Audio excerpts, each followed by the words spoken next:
মালদা রথবাড়ি, এটা আমার জমজমাট চলছে, পুজোর বাজার জমজমাট।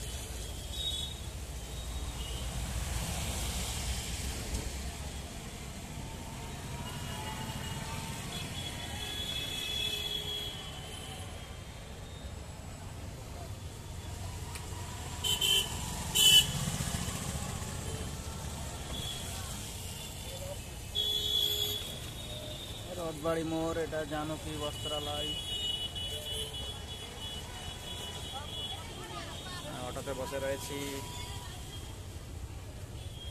বাড়ি যাবো বলে 10টা নাগাদ বাজে, কোনো অটো পাইনি, তাই বসে আছি একটা অটোতে।